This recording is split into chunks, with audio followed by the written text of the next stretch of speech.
Hello मेरे प्यारे दोस्तों, आपका हमारे इस क्लास 12 की केमिस्ट्री क्लास में स्वागत है। देखिए, हिंदी मीडियम की केमिस्ट्री क्लास है जिसमें आप यूपी बोर्ड एग्जाम्स की तैयारी कर रहे हैं। देखिए, ये हमारा जो लेसन चल रहा है ये है हाइलो एल्केन तथा हाइलोएरीन। ये यूपी बोर्ड का छठा लेसन है। इस लेसन का ये तीसरा लेक्चर है हमारा। इस पिछले लेक्चर्स में हमने जो चर्चा किए थे कि हाइलो एल्केन जो हमारा होता है इसको बनाने की कौन कौन सी विधियां हैं, इनके बारे में हमने चर्चा किए थे। अगर आपने नहीं देखा है तो नीचे डिस्क्रिप्शन में प्लेलिस्ट मिल जाएगा, वहां से जा करके आप देख सकते हैं।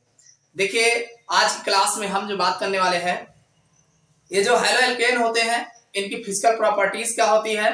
तो सबसे पहले फिजिकल प्रॉपर्टीज के बारे में बात करेंगे जो एग्जाम में आपके विकल्प में या वैसे भी जो है पूछे गए हैं। इसके बाद हम इनके सभी रासायनिक गुणों को देखने वाले हैं। हाइलो एल्केन के कौन कौन से प्रमुख रासायनिक गुण हैं जो एग्जाम में अक्सर क्या होता है, जब कैसे प्राप्त करोगे, हाउ विल यू ऑब्टेन, इस टाइप के क्वेश्चन जो है अक्सर जो रिएक्शन हर बार एग्जाम में जो है अक्सर फंसते हैं, उन्हीं रिएक्शनों पर हम चर्चा करेंगे। और जो कभी नहीं पूछे गए हैं ऐसे रिएक्शनों पर हम बात नहीं करेंगे। देखिए, एक बात और ध्यान रखना, रिएक्शन आपको तभी आएगा जब आपके दिमाग में कुछ कंपाउंड्स पता हो। अब कंपाउंड्स तो आप रटने नहीं जाओगे, तो एक काम करिए, बहुत बढ़िया आसान तरीका है।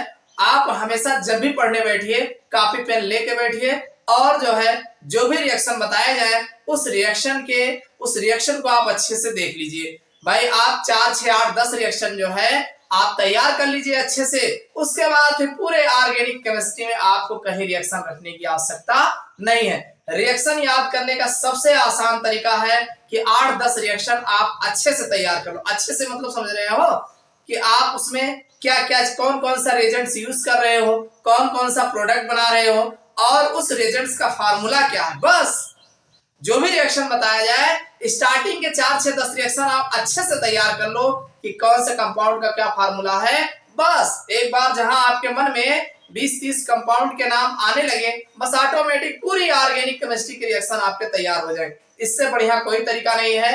आपके दिमाग में कुछ ना कुछ चलना चाहिए। यानी अभी तक आप मान लीजिए ऑर्गेनिक केमिस्ट्री नहीं पढ़े हो तो कोई बात नहीं है, बस आप शुरुआत के मैं जो भी रिएक्शन बता रहा हूं इसको आप अच्छे से 2-4-6 तैयार कर लीजिए। बस सब तैयार हो जाए। पूरी ऑर्गेनिक केमिस्ट्री में कहीं रटना नहीं है, बस स्टार्टिंग का ही तैयार करना है। बस समझ में आई बात? चलो, और जो भी रिएक्शन हम बता रहे हैं अगर आपको कोई दिक्कत होती है तो तुरंत आप नीचे जो है कमेंट करिए, और कमेंट करोगे तो उसका निराकरण हम अगले वीडियो में आपको बताएंगे। ठीक, तो चलिए शुरू करते हैं आज की क्लास। आज की क्लास में सबसे पहले हम बात करेंगे ये जो हाइलो एल्केन होते हैं इनकी फिजिकल प्रॉपर्टीज क्या है जो एग्जाम में अक्सर पूछे गए हैं। देखो मेरे प्यारे बच्चों, अगर हम बात करें एल्किल हैलाइडो, यानी जो हमारा हाइलो एल्केन है, चाहे एल्किल हैलाइड कह लो और चाहे हाइलो एल्केन कह लो, तो हाइलो एल्केनों के जो भौतिक गुण होते हैं, तो इनके भौतिक गुणों की अगर हम बात करें, physical properties of haloalkane, यानी हाइलो एल्केनों के भौतिक गुण देखो एग्जाम में पूछे गए हैं। अक्सर ये पूछा गया है, विकल्प में भी पूछा गया है, वैसे भी पूछा गया है। ठीक है, 1 नंबर 2 नंबर में ये वैसे भी पूछा गया है। क्या है तो देखो, सबसे पहले अगर इनकी जो भी हमारे हाइलो एल्केन होते हैं या एल्किल हैलाइड होते हैं, इनकी भौतिक अवस्था की बात कर लेते हैं। सबसे पहले भौतिक अवस्था कैसे होते हैं ये, तो देखिए जो हमारा एक कार्बन वाला है, जैसे आप देख रहे हैं मेथिल क्लोराइड, मेथिल ब्रोमाइड तथा C2H5Cl, यानी कहने मतलब methyl chloride, methyl bromide, ethyl chloride, यानी 1 अथवा 2 कार्बन वाला। कितने कार्बन वाला? 1 कार्बन वाला और 2 कार्बन, वो भी गिनाया है। क्या गिनाया है? 1 कार्बन वाला मेथिल क्लोराइड, 1 कार्बन वाला मेथिल ब्रोमाइड और 2 कार्बन वाला एथिल क्लोराइड। बस ये जो होते हैं ये गैस अवस्था में होते हैं। कमरे के ताप पर गैस अवस्था में कौन कौन होता है? मेथिल क्लोराइड, एथिल क्लोराइड और मेथिल ब्रोमाइड। बस यही 2 ऐसे हैं जो गैस अवस्था में होते हैं, यानी नॉर्मल टेम्परेचर पर, जो भी हमारा रूम टेम्परेचर होता है इस पर गैस अवस्था में होते हैं। इसके अलावा C18 तक के यौगिक, कितने तक? C18 तक के। C18 समझ रहे हैं ना? जैसे C18 H, उसी हिसाब से 18 36 और 1 37, यानी H37, फिर Cl या Br, जो भी कहने मतलब जिसमें C18 तक के कार्बन और इससे कम, कुल मिला के इन तीनों को छोड़ दीजिए। इसके बाद के जो यौगिक है C18 तक के यौगिक, C18 तक के यौगिक ये सब के सब जो है द्रव अवस्था में होते हैं। कैसे अवस्था में होते हैं? द्रव अवस्था में होते हैं। यानी इन तीनों को छोड़ने के बाद ये तो गैस अवस्था में हो गए, उसके बाद सब 18 तक के यौगिक द्रव अवस्था में होते हैं। बाकी 18 से आगे जब बढ़ोगे, जैसे 19 वाला हो गया, 20 वाला, 21 वाला, 22 वाला, यानी जितने भी बड़े यौगिक होते हैं, उच्च यौगिक होते हैं, ये सब ठोस अवस्था में होते हैं। पहली बात समझ में आई।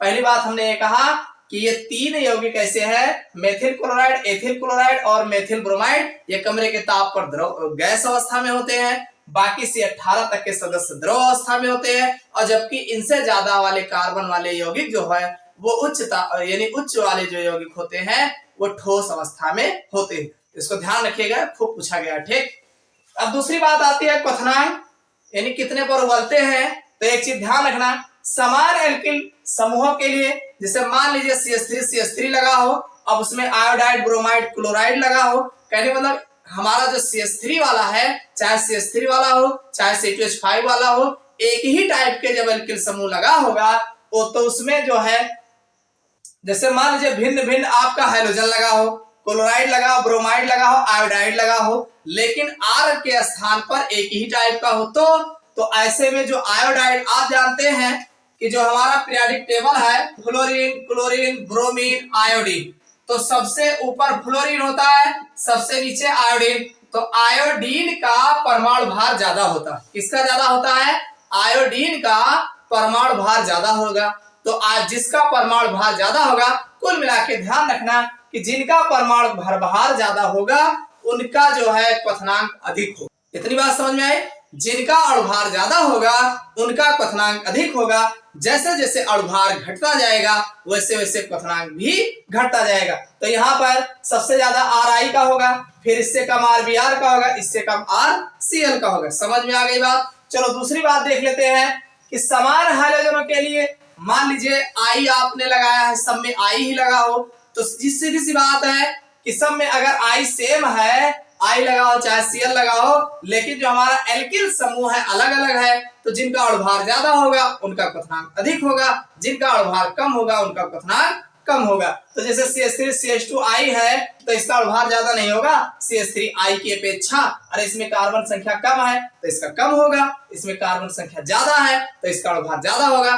तो एक बात दिमाग में बिठा लीजिए, जिनका अणुभार ज्यादा होगा उनके जो क्वथनांक जो है उच्च होंगे, और जैसे जैसे अणुभार घटता जाएगा वैसे वैसे क्वथनांक जो है घटता जाएगा। समझ में आ गई बात? अब तीसरी कंडीशन लागू होती है, जैसे 1 degree alkyl halide, 2 degree alkyl halide और 3 डिग्री एल्किल हैलाइड। तो एक चीज ध्यान रखना, जैसे जैसे शाखित होते जाते हैं, ब्रांच में होते जाते हैं, वैसे वैसे इनके क्वथनांक जो है घटते जाते हैं। अणुभार तो सेम होगा भाई, अणुभार इसका भी उतने होगा, इसका भी होगा उतने, इसका भी उतने होगा, लेकिन जितने ज्यादा ब्रांच होगा उतने कम उसका क्वथनांक होता है। यानी सीधी श्रृंखला वालों का क्वथनांक ज्यादा होता है, और जो ब्रांचेज होते हैं, जैसे जैसे ब्रांच की संख्या बढ़ती जाती है वैसे वैसे इनके क्वथनांक घटते जाते हैं। समझ में आ गई बात? यानी ब्रांच वालों का क्वथनांक कम होता है और नॉर्मल वालों का क्वथनांक अधिक होता है।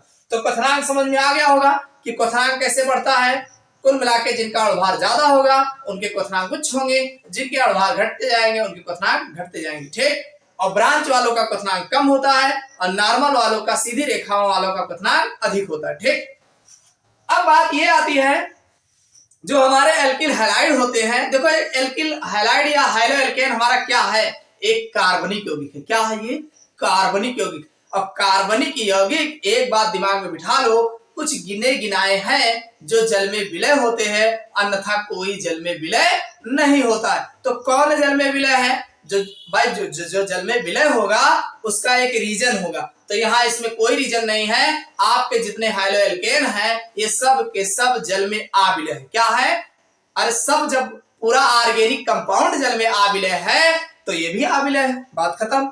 तो जल में आ विलय है तो घुलेगा कहाँ? केवल कार्बनिक यौगिकों में ही विलय है। तो सीधी सी बात है, सभी एल्किल हैलाइड जल में आ विलय है परंतु कार्बनिक विलायकों में विलय है। समझ में आई बात कि नहीं? अरे जब पूरा ऑर्गेनिक कंपाउंड जो है, पूरे केमिस्ट्री का कंपाउंड जल में आ विलय होता है, बस गिने गिनाए कुछ हैं जो विलय होते हैं बस। अब कौन है जो होगा बताएंगे, बाद में बताएंगे, उसका रीजन भी बताएंगे।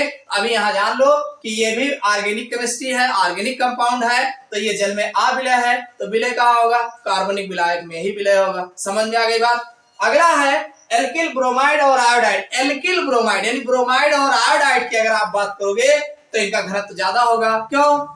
अरे ब्रोमाइड और आयोडाइड, ये ब्रोमाइड आयोडाइड नीचे लिखा है ना, और जब नीचे लिखा होगा तो इसका अणुभार ज्यादा होगा, तो अणुभार ज्यादा होगा तो इनका घनत्व अधिक होगा, तो ये जल से भारी होते हैं। कैसे होते हैं? जल से भारी होते हैं। और फ्लोराइड व क्लोराइड, देखो ये फ्लोराइड ऊपर है और क्लोराइड ऊपर है, तो जाहिर सी बात है इनका घनत्व जल से कम होगा, इनका घनत्व जो होता है जल से कम होता है। समझ में आई बात कि नहीं? भाई ऊपर वाले जो फ्लोराइड क्लोराइड है, इस टाइप के अगर हैलोएल्केन या एल्किल हैलाइड होता है तो इनका घनत्व जल से कम होता है, जबकि जो ब्रोमाइड और आयोडाइड है नीचे वाले हैं, इस प्रकार के जो हमारा जो है एल्किल हैलाइड होगा, इनका घनत्व जल से अधिक होता है। समझ में आई बात कि नहीं? याद हो जाएगा? चलो याद हो जाएगा, एक बार दो बार पढ़ लीजिएगा, ऑटोमेटिक याद हो जाएगा। नोट्स बनाना हो तो इस तरीके से नोट्स आप बना सकते हो, अगर एग्जाम में आएगा तो इसमें से लिख दोगे तो आपको अच्छे नंबर मिल जाएंगे।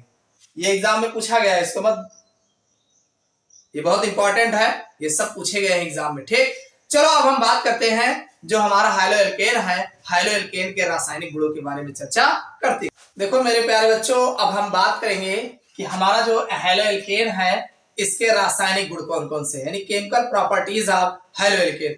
अब हम हैलोएल्केन के विभिन्न रासायनिक गुणों की बात करेंगे। तो देखो इसको याद करना बड़ा आसान है और बड़ा कठिन है। कठिन क्यों है?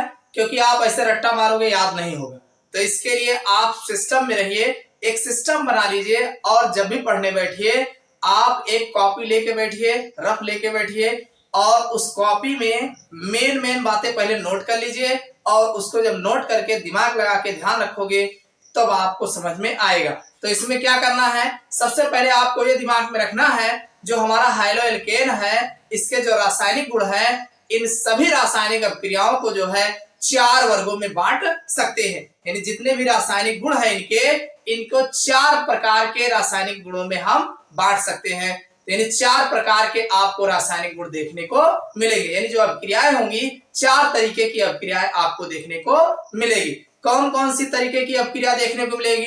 तो देखो सबसे पहले तरीका आपको जो देखने को मिलेगा, नाभिक स्नेही प्रतिस्थापन अभिक्रिया। कौन सा? नाभिक स्नेही प्रतिस्थापन अभिक्रिया। ना समझ में आए तो प्रतिस्थापन अभिक्रिया भी कह सकते हो। प्रतिस्थापन अभिक्रिया क्या होती है? देखो प्रतिस्थापन अभिक्रिया में जो हमारा भाई 2 रेक्टेंट लोगे तो कुछ इनका उसमें लग जाएगा, उनका इनमें लग जाएगा, मतलब अदला बदले की जो अभिक्रिया होती है उसे हम प्रतिस्थापन अभिक्रिया कहते हैं। यानी एक यौगिक के कुछ भाग दूसरे वाले यौगिक में लग जाते हैं और दूसरे वाले का पहले वाले, यानी एक यौगिक दूसरे यौगिक से कुछ तत्व को हटा देता है और उसका स्थान अपना ले लेता है, और यह तत्व फिर प्रथम वाले यौगिक के स्थान पर बैठ जाता है। यानी अदला बदले की अभिक्रिया जो होती है वो प्रतिस्थापन अभिक्रिया होती है। तो कुछ अभिक्रियाएं आपको ऐसे देखने को मिलेगी जो आपस में अदला बदली किए होंगे। बस समझ में आ गई पहली टाइप की अभिक्रिया। और दूसरे टाइप की अभिक्रिया जो लिखा है बीटा निराकरण अभिक्रिया। तो बीटा उटा ना ध्यान दो, केवल इतना ध्यान दो, निराकरण अभिक्रिया। निराकरण अभिक्रिया क्या होती है? देखो कोई हमारा मान लीजिए हैलोएल्केन है, तो हैलोएल्केन में से कुछ चीजें निकल जाए, तो उसमें से निकल जाएगा तो उसे हम निराकरण अभिक्रिया बोलेंगे। आसान है, अरे नाम ही निराकरण है। विलोपन अभिक्रिया जिसे बोलते हैं निराकरण अभिक्रिया। तो निराकरण मतलब निकलना, यानी जो हमारा यौगिक होगा इसमें से कुछ चीजें बाहर निकल जाएंगी तो उसे हम निराकरण अभिक्रिया बोलेंगे। तो एक तो अदला बदली हो गई, दूसरा निकलना हो गया, 2 अभिक्रिया समझ में आ गई। तीसरी टाइप की जो अभिक्रिया आपको देखने को मिलेगी धातुओं के साथ अभिक्रिया। किसके साथ अभिक्रिया? धातुओं के साथ अभिक्रिया। यानी ये जो हमारा हैलोएल्केन है ये विभिन्न प्रकार के मेटल्स के साथ रिएक्शन करता है, तो धातुओं के साथ अभिक्रिया आपको देखने को मिलेगी। और अगले टाइप की जो अभिक्रिया आपको देखने को मिलेगी अपचयन अभिक्रिया। अपचयन अभिक्रिया में क्या होता है भाई? जिसमें नवजात हाइड्रोजन का योग का मतलब जुड़ते हैं, हाइड्रोजन जो है जोड़ा जाएगा, तो जो भी अभिक्रियाएं होंगी उसे हम अपचयन, जिसमें हाइड्रोजन का ऐड होता है वो जो है अपचयन अभिक्रिया कहलाती है। तो कुल मिला के आपके एल्किल हैलाइडों की अभिक्रियाएं जो है 4 वर्गों में बांट करके हम अध्ययन करेंगे। तो हम इन चारों के बारे में चर्चा करने वाले हैं। एक किसी में कई रिएक्शंस आएंगे जो इंपॉर्टेंट होंगे, जो आपके एग्जाम में खूब पूछे गए होंगे। क्या होता है जब, कैसे प्राप्त करोगे, इस टाइप की जो अभिक्रियाएं खूब पूछे गए हैं, इनमें जो जो आपके पूछे गए हैं उन्हीं पर हम चर्चा करने वाले हैं। इससे दो फायदा होगा, एक तो क्या होता है जब कैसे प्राप्त करोगे तैयार हो जाएगा, और दूसरा हमारा जो है हाइलोएल्केन के रासायनिक गुण तैयार हो जाएंगे। जब भी एग्जाम में आएगा कि हाइलोएल्केन के रासायनिक गुणों का उल्लेख कीजिए तो वहां कम से कम आपको 6-7 रिएक्शन 5-6 रिएक्शन लिखने रहेंगे। तो सबको देखेंगे तो 4 यही हो जाएंगे, एक देखोगे और एक आध में 1 2 3 4 और बता देंगे। तो जितने ज्यादा पढ़ोगे उतने आपको याद होगा। अब पता चले 2-4 बता देंगे वो भी भूल जाओगे तो लिख ही नहीं पाओगे। तो ऐसा नहीं है, हम प्रयास करेंगे ज्यादा से ज्यादा रिएक्शन बताएंगे जिससे आपका दोनों काम हो जाए। आपका क्या होता है जब कैसे प्राप्त करोगे ये भी हो जाएगा और आपके रासायनिक गुण भी तैयार हो जाएंगे। तो चलिए शुरुआत करते हैं। सबसे पहले नाभिक स्नेही प्रतिस्थापन अपक्रिया देखेंगे। देखो मेरे प्यारे बच्चों, अगर हम बात करें नाभिक स्नेही प्रतिस्थापन अपक्रिया की, नाभिक स्नेही प्रतिस्थापन अपक्रिया क्या है? तो नाभिक स्नेही प्रतिस्थापन अपक्रिया में हमने कहा कि अदला बदली करेंगे। तो अदला बदली किन किन लोगों से करेंगे? तो सबसे पहला है जलीय क्षार, यानी जलीय जो क्षार हमारा होगा, चाहे NaOH हो या KOH हो या कोई और क्षार होगा, तो क्षार जो हमारा होगा जलीय होगा। कैसा होगा? यानी पानी में घोल करके उसका विलयन बनाया होगा, जलीय होगा। कुल मिला के जलीय लिया जाएगा। जलीय और अल्कोहलीय दोनों में बहुत अंतर है, दोनों के प्रोडक्ट चेंज हो जाते हैं। तो यहाँ पर हम जलीय बात करेंगे। चाहे आप जलीय क्षार की अपक्रिया कराइए और चाहे नम Ag2O के साथ अपक्रिया कराइए, नम Ag2O के साथ अपक्रिया। तो इसका रिएक्शन देख लेते हैं। जैसे मान लीजिए ये हमारा RX है, क्या है ये एल्किल हैलाइड है। क्या है हमारा? एल्किल हैलाइड, या जिसे आप एल्केन कहते हैं। ये इसका जनरल फार्मूला RX है। अब इस पर हम NaOH की अपक्रिया कराएंगे, वो भी कैसा लेंगे? जलीय। एक शब्द ध्यान रखिएगा, जलीय, जिसे एक्वा AQ लिखा जाता है। तो जब जलीय हम अपक्रिया कराएंगे तो हमने कहा था अदला बदली करेंगे। हमने क्या कहा है? अदला बदली करेंगे, मतलब इधर का X जो होगा इधर के Na के साथ निकल जाएगा। अब काहे को निकल जाएगा? देखो जलीय लिए हो तो आप जानते हैं RX में अगर देखा जाए तो R पॉजिटिव होगा और X निगेटिव होगा। भाई हाइड्रोजन जो आपका होगा वो निगेटिव चार्ज लेता है, तो बगल वाला जाहिर सी बात है पॉजिटिव लेगा। और अगर आप NaOH की बात करते हैं तो यहाँ पर Na प्लस चार्ज बनेगा और OH निगेटिव चार्ज बनेगा। क्यों? क्योंकि आपको पता है कि Na के ऊपर प्लस चार्ज होता है तो OH के ऊपर निगेटिव चार्ज भी होता है। इतना तो सबको पता होगा, ठीक? तो कुछ करना थोड़ी है, इधर का पॉजिटिव इधर का नेगेटिव लगा दो और इधर का इधर लगा दो, बस। तो ये आपका बन जाएगा ROH और प्लस NaX। इतनी बात समझ में आई कि नहीं? और ये ROH जो है एक प्रकार का एल्कोहल है। क्या है? एल्कोहल है। और NaX ये एक प्रकार का सोडियम हैलाइड बनेगा। अब इसका एक जो है दूसरा रिएक्शन देख लेते हैं। जैसे मान लीजिए हम ले लेते हैं C2H5Cl ले लेते हैं और इस पर जो है NaOH जो है जलीय रिएक्शन करा देते हैं। तो और ये हमारा है एथिल क्लोराइड। कौन है? एथिल क्लोराइड है, इसको जाने रहिएगा। बस मेन बात है नाम ही याद करना। नाम जिस दिन आप सीख जाओगे, नाम याद कर लोगे, रिएक्शन तो अपने आप तैयार हो जाएगा, उसमें दिक्कतें नहीं है। तो भाई करेंगे क्या? इधर का Na इधर का Cl, इनकी दोस्ती बड़ी तगड़ी होती है, तो ये दोनों चले जाएंगे, तो ये मजबूरन यहाँ लग जाएंगे। तो हमारा बन जाएगा C2H5OH और प्लस NaCl। तो ये हमारा है एथिल अल्कोहल, एथिल अल्कोहल है। और ये हमारा बना है सोडियम क्लोराइड, सोडियम क्लोराइड। समझ में आ गई होगी बात? पहली प्रतिस्थापन अपक्रिया नाभिक स्नेही प्रतिस्थापन अपक्रिया आपको समझ में आ गया होगा। अब इसी में दूसरा Ag2O लिया गया है। नम जानते हो, देखो नम कहा गया है ना, Ag2O। नम का मतलब इसमें नमी हो, क्या हो? नमी। और नमी का मतलब H2O। तो देखो H2O लिखा है ना, अगर इस H2O को गौर से देखा जाए तो इसमें इस ऑक्सीजन को ऐड कर दोगे तो 2 OH बन जाएगा। अरे OH, अरे ये इतना H2O है ही है, एक ऑक्सीजन ये वाला उठा के लगा दोगे OH, तो ये नम वाला जो मामला है ये बन जाएगा AgOH का 2 पार्टिकल। बात समझ में आई कि नहीं? अरे Ag2O नम कह रहे हो ना, तो नम में पानी मिला दोगे तो यही तो बन जाएगा, दो पार्ट की। अरे OH2 हो जाएगा तो Ag हो जाएगा, बन नहीं जाएगा AgOH। तो यहाँ पर हम जो है C2H5Cl ले लेंगे, यानी एथिल क्लोराइड ले लेते हैं, ठीक, और Ag2O ले लेते हैं, साथ में H2O भी लेंगे, नम कहा गया है ना, तो H2O भी लेंगे, ठीक, और ये दोनों मिल करके हमारा AgOH बना लेंगे। तो दो OH होगा, दो Ag होगा, तो दो Ag दो Cl निकालना है, तो आगे दो लोगे तभी तो निकलेगा।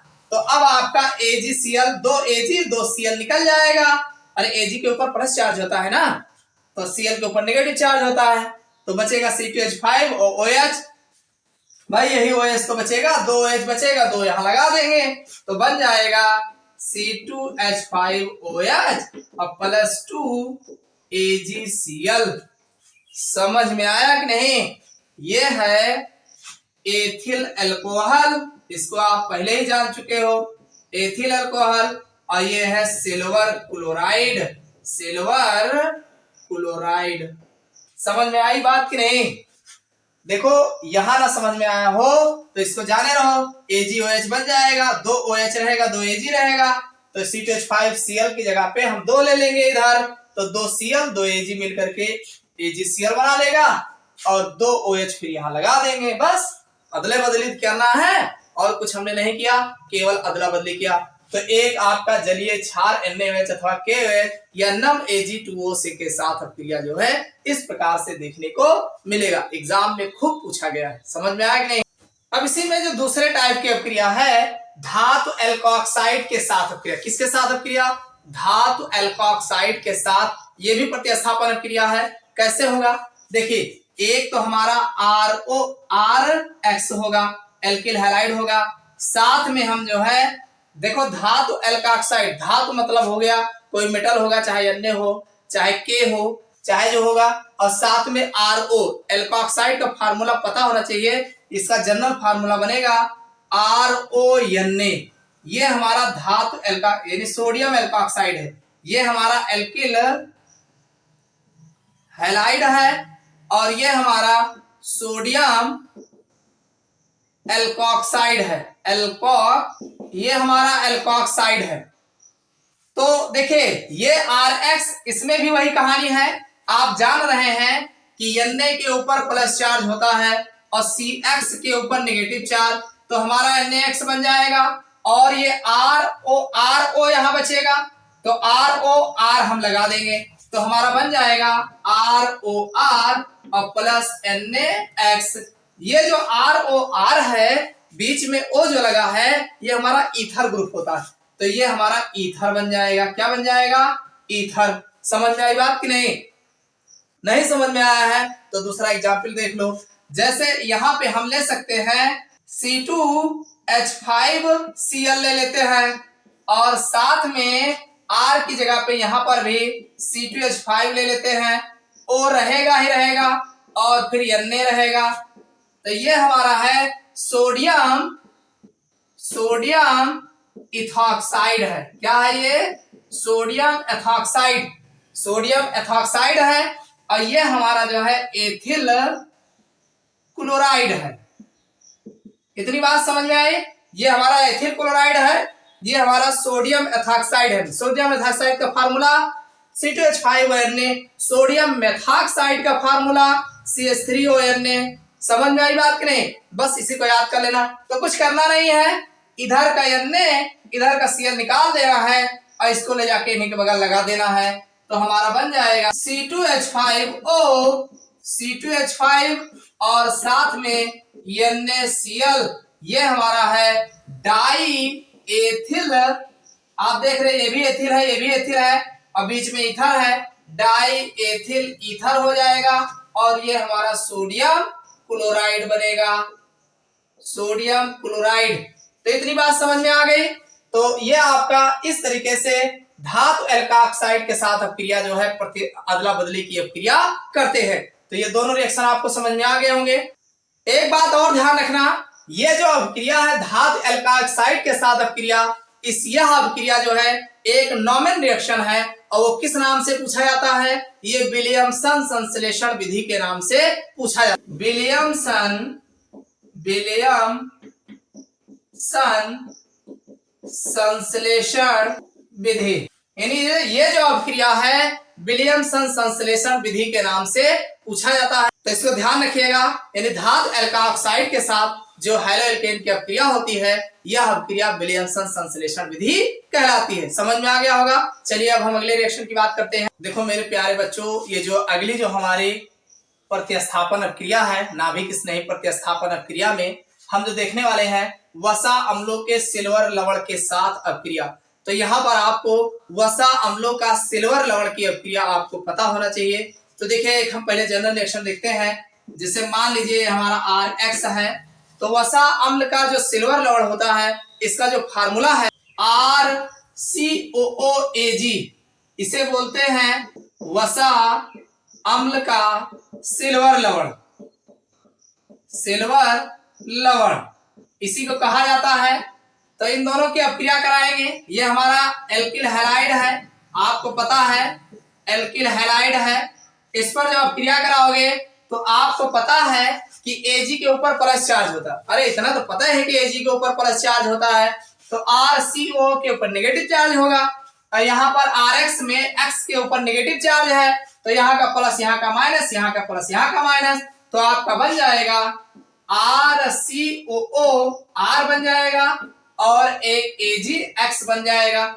ये आपका जो यौगिक है ये एक प्रकार का ईस्टर है। क्या है? ईस्टर है। और ये आपका सिल्वर हैलाइड है। चलो एक एग्जाम्पल देख लेते हैं। जैसे मान लीजिए R के स्थान पर CH3CH2 Br ले लेते हैं, मतलब ये हमारा एथिल ब्रोमाइड है। एथिल ब्रोमाइड है और इस एथिल ब्रोमाइड पर CH3COOAG, इसका जो नाम है सिल्वर एसीटेट है। सिल्वर एसीटेट है।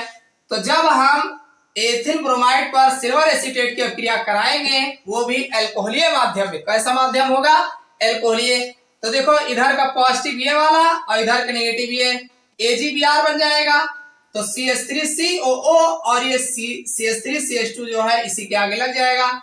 देखो CH3CH2 को आप लिख सकते हो C2H5, तो इसको आप ऐसे भी लिख सकते हो। तो ये आपका बन जाएगा CH3COO C2H5 और प्लस Ag और Br निकल ही जाएंगे, AgBr। तो ये आपका सिल्वर ब्रोमाइड हो जाएगा, सिल्वर ब्रोमाइड। और ये आपका एथिल और ये एसीटेट, एथिल एसीटेट, जो कि एक प्रकार का ईस्टर है। समझ में आई कि नहीं? देखो हमने जो भी रिएक्शन बताए ये सब प्रतिस्थापन अभिक्रिया है, मतलब अदले बदले की यह अभिक्रिया आपको देखने को मिली होगी। भाई ये इसमें लग गया, ये इसमें लग गया, बस यही तो हुआ है और कोई नई बात इसमें नहीं हुआ है। तो यहाँ पर एक चीज आपको ध्यान देने वाला है कि वसा अम्ल का सिल्वर लवण क्या होता है? तो RCOAG होता है। अभी R के स्थान पे CH3 ले लेंगे तो CH3COAG, तो ये सिल्वर एसीटेट हो जाएगा। बस केवल फार्मूला ध्यान देना है। जैसे ये एथिल एसीटेट कैसे है, इसका फार्मूला क्या होगा? CH3COO C2H5 हो जाएगा। ये कि एक प्रकार का ईस्टर समूह है। समझ में आई बात? तो इस तरीके से अब हम बात करेंगे इसके जो दूसरे टाइप का रिएक्शन है, जो निराकरण अभिक्रिया है, इसकी हम बात करेंगे। अगली जो अभिक्रिया है वो इलिमिनेशन रिएक्शन, जिसे हम निराकरण अभिक्रिया बोलते हैं। तो निराकरण अभिक्रिया में हमने आपको बताए थे कि इसमें होता क्या है, जो हमारा यौगिक होता है उसमें से कुछ चीजें कम हो जाती हैं, निकल जाती हैं। तो हमारे यौगिक में से निकल के टूट जाना, अलग अलग दो भागों में टूटना या दो से ज्यादा भागों में टूटना ही निराकरण अभिक्रिया कहलाती है। यानी रिएक्टेंट हमारा एक ही होगा। अब निराकरण अभिक्रिया जो है एक ही अभिक्रिया है जो खूब नंबर लगा के पूछा गया है। देखिए ये हमारा मान CH3CH2Br है, ठीक। और इसका निराकरण हम कराएंगे अल्कोहलीय KOH के साथ। किसके साथ? KOH, potassium hydroxide. देखो इससे पहले हमने अदला बदली वाले में जलीय KOH लिया था, अब की हम अल्कोहलीय KOH लेंगे। तो होगा क्या, गौर से देखिएगा। देखो यहाँ से CH3 से एक H निकलेगा, एक HBr निकलेगा, तो कुल मिला के ये हमारा परिवर्तित हो जाएगा CH2 डबल बॉन्ड CH2 और प्लस HBr निकलेगा। क्या निकलेगा, HBr। समझ में आई बात कि नहीं। ये CH3 देखो, ये जो लिखा है ये ऐसे ही तो लिखा है, ये हमारा CH3 हो जाएगा और ये C है, ये H हो जाएगा। अरे ये Br, एक पे Br लगा दो, ये एक H है एक H है, तो CH3 CH2 Br लिखा है, तो इसमें से HBr निकाल दो। तो जब निकालोगे तो एक बॉन्ड इसका खाली हो जाएगा, एक बॉन्ड इसका खाली हो जाएगा, तो ये बॉन्ड यहाँ डबल कर देंगे, तो ये हमारा डबल बॉन्ड में आ जाएगा। ये हमारा एथीन बनेगा। क्या बनेगा, एथीन, जिसे एथिलीन बोलते हैं। ये HBr कब, जब हम अल्कोहलीय KOH लेंगे तब। इस रिएक्शन को दूसरे टाइप भी लिखा जाता है। कैसे लिखा जाएगा, देखो ये हमारा CH3 CH2 Br है, इस पर हम KOH की अभिक्रिया कराएंगे, वो भी अल्कोहलीय। कौन सा अभिक्रिया, अल्कोहलीय, यानी जलीय नहीं लेंगे। जलीय अगर लोगे तो अदला बदली कर लेगा, यहाँ अदला बदली नहीं करवाना है, ये हम अल्कोहलीय लेना है, अल्कोहलिक। समझ में आया कि नहीं। और जब अल्कोहलीय आप लोगे तो देखो इसमें से हमने कहा HBr निकलेगा, एक तो आपका CH2 डबल बॉन्ड CH2 हो जाएगा। और सुनिए HBr हमने कहा निकला, तो जब HBr हमारा निकल के जा रहेगा तो KOH की उपस्थिति में ही निकला है, तो ये KOH क्या करेगा, देखो आप जानते हैं KOH ये लिखा है, तो K पर पॉजिटिव होता है, Br पर निगेटिव होता है, KBr बना लेगा और HOH। अरे भैया जब निकल के जा रहा था, काहे को निकल के जा रहा था, जब इन्होंने आंख दिखाया तो निकल के भागा, और निकल के भागा तो ये जाने छोड़ देगा, ये अपने स्वार्थ के लिए निकाल रहा है, तुरंत ये KBr बना लेगा और OH और H के साथ H2O बन जाएगा, तो ये बन जाएगा KBr और प्लस H2O। इसी अभिक्रिया को आप ऐसे लिख सकते हैं। तो चाहे इसको आप तैयार रखो, चाहे इसको आप तैयार कर लो, इसमें ये दोनों सेम रिएक्शन है, एक ही रिएक्शन है, इसमें भी वही बात है, इसमें भी वही बात है, बस यहाँ पे हमने यहाँ दिखा दिया है और इसको नीचे लिखा था, अब की बार इसको इनके साथ लिख दिया है, तो इनके साथ प्रोडक्ट बना दिया। रियल में सही रिएक्शन ऐसे ही होता है कि जब इसमें से HBr निकलता है तो KOH उससे अभिक्रिया कर लेता है, उसको KBr और H2O में तोड़ देता है। जैसे HBr निकला, ये HBr, तो HBr जो है KOH जो है स्वयं जुड़ जाएगा, तो ये बन जाएगा KBr और प्लस H2O बन जाएगा। इसी दो रिएक्शन को हमने ऐसे दिखाया। तो आप देख रहे हैं कि हमारे इसमें से निकला हुआ है, एक से दो हुए हैं, तो ये हमारी निराकरण अभिक्रिया कहलाती है। समझ में आया कि नहीं। तो आप कह सकते हैं निराकरण अभिक्रिया में कि जब हम एथिल ब्रोमाइड का अल्कोहलीय KOH के साथ, किसके साथ अभिक्रिया, अल्कोहलीय KOH के साथ अभिक्रिया कराते हैं तो एथीन प्राप्त होता है। यह अभिक्रिया निराकरण अभिक्रिया कहलाती है। समझ में आई बात। अब हम अगले टाइप की अभिक्रिया की बात करते हैं, जो धातुओं के साथ अभिक्रिया। देखिए जो हमारा हाइड्रोएल्केन है, इसमें जो धातुओं के साथ अभिक्रिया है, तो सबसे पहली अभिक्रिया है Mg के साथ अभिक्रिया, Mg मैग्नीशियम के साथ अभिक्रिया। तो हमारा जो एल्किल हैलाइड है ये मैग्नीशियम धातु के साथ अभिक्रिया करता है और ग्रिग्नार्ड अभिकर्मक बनाते हैं। शुष्क ईथर की उपस्थिति में एल्किल हैलाइड मैग्नीशियम धातु के साथ अभिक्रिया करते हैं और ग्रिग्नार्ड अभिकर्मक बनाते हैं। कैसे बनाते हैं, देखिए ये हमारा RX है और इस RX पर अगर हम Mg मेटल की अभिक्रिया कराते हैं, आप कह सकते हैं ड्राई ईथर यानी शुष्क ईथर की उपस्थिति में गर्म करते हैं, तो हमारा RMgX बनता है। क्या बनता है, RMgX बनता है, जो कि एक प्रकार का ग्रिग्नार्ड अभिकर्मक होता है। क्या होता है ये है ग्रिग्नार्ड रिएजेंट, ये एक प्रकार का ग्रिग्नार्ड अभिकर्मक बनता है। तो आप कह सकते हैं जब हम एल्किल हैलाइड की अभिक्रिया मैग्नीशियम धातु के साथ शुष्क ईथरीय माध्यम में कराते हैं तो ग्रिग्नार्ड अभिकर्मक बनता है। मोस्ट इंपोर्टेंट अभिक्रिया है।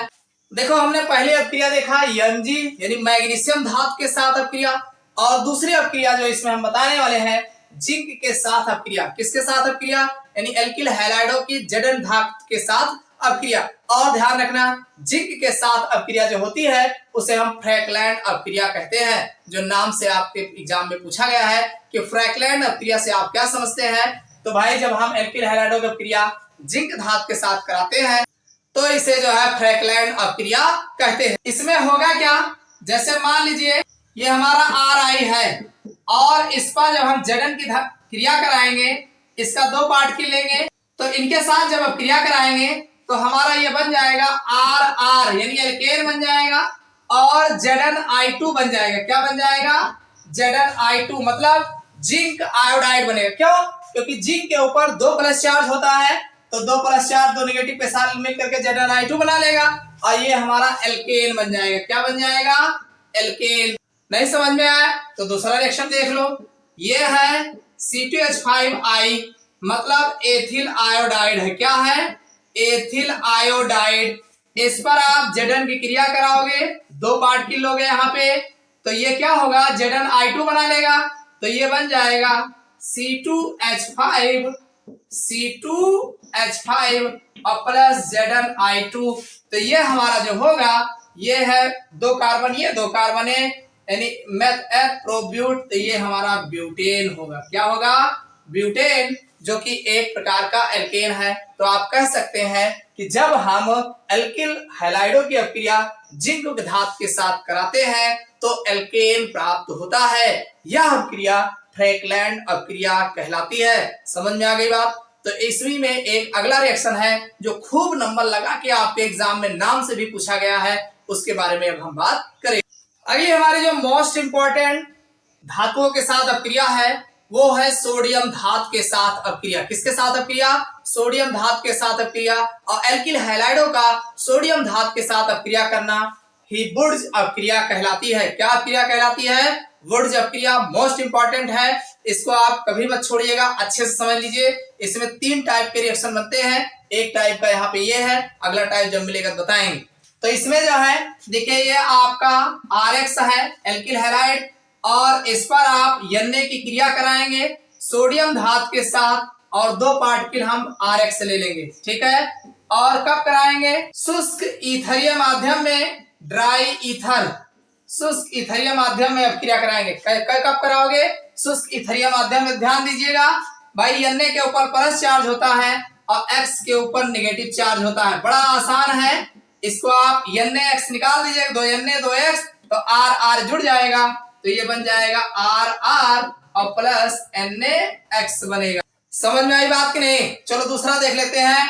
जैसे मान लीजिए ये हमारा है C2H5Br है और साथ में सोडियम धातु है और फिर ये हमारा Br हो जाएगा और फिर C2H5 यानी 2 पार्टिकल लिए हैं और शुष्क ईथरीय माध्यम में गर्म करेंगे तो यहाँ पर Na और Br, भाई Na के ऊपर पॉजिटिव चार्ज होता है और Br के ऊपर नेगेटिव चार्ज होता है, NaBr निकल जाएगा तो C2H5 आपस में जुड़ जाएंगे, C2H5 जुड़ जाएगा और ये NaBr बाहर हो जाएगा। तो ये हमारा ब्यूटेन है, ब्यूटेन, और ये हमारा सोडियम ब्रोमाइड है, सोडियम ब्रोमाइड। तो समझ में आई बात कि नहीं? इसको लिखोगे कैसे जब आपसे पूछा जाएगा उड्स रिएक्शन?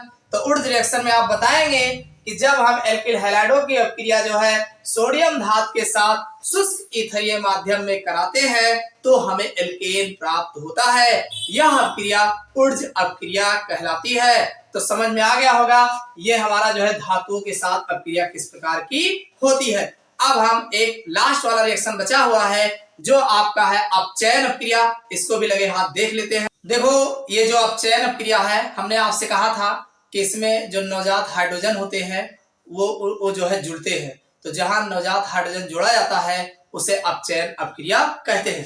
तो यहाँ पर एल्किल हैलाइडों की बात हो रही है, तो एल्किल हैलाइड जो है अपचयन अपक्रिया देते हैं और एल्केन में परिवर्तित होते हैं। कैसे होते हैं?